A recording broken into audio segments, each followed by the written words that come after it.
What is the quarrel that the Arabs have with Israel and with the Jewish people? Let's listen in and hear something interesting. Our quarrel with the Arabs is not a quarrel for a piece of land. It's not for territory. It's not for anything concrete. They just refuse to believe that we have the right to exist at all. Decent people, liberal people, people that are for self-determination, sympathize with Palestinians. Everybody has the right to self-determine except we. We're the only people in the world to whom it is not given the right for self-determination. We have to be, evidently, minorities all over the world, and we have no right for independence.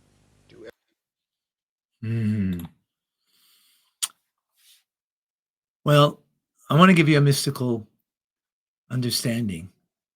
Why are we minorities all over the world? Is because part of being in exile, and even though we have the land of Israel, we're still in exile because the divine presence of God is not in the holy temple as it was in the first and second holy temple. We don't have the third one yet. We're awaiting for the messianic redemption, and we'll have that. But part of the purpose that we've been spread out through in the entire world is because the Jewish people have a mission to change the world for good, to bring the ultimate purpose for creation, that there should be a recognition that God is the creator and that we're here to fulfill his intended purpose. That is to make this world a place where the divine is our true and authentic reality, which would reflect itself in no more wars, no more greed and famine. We would be there to take care of others. When we perceive the truth of God's presence in the world, in our personal lives, what does that lead us today to do? Care for another, be there for another, help another. When we don't perceive God's presence, then we're in survival mode, whether physically to survive or emotionally, psychologically to survive. We're here, each man on their own, for themselves, or each man for their own person, for their own family. But beyond that, not. So we're spread around the entire world, many countries, because we're here to bring a message to the entire world as we are to be a light unto the nations.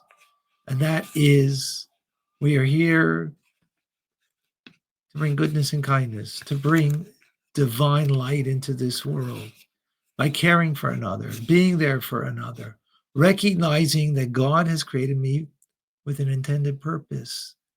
Let's fulfill what God needs from us. He needs me to be good. He needs me to do acts of loving kindness. He needs my mitzvah, not just mine. He needs yours and each and every one of us. If this is the message that we can share with the world, then there'll be space for Israel. There'll be space for every nation. There'll be space for every person. And not just space, but a divine space for all of us. If you like this message, come and join me in the teachings of the Tanya that I give daily live, 9:30 a.m. Eastern Standard Time, Mondays through Fridays. I think you'll enjoy the journey.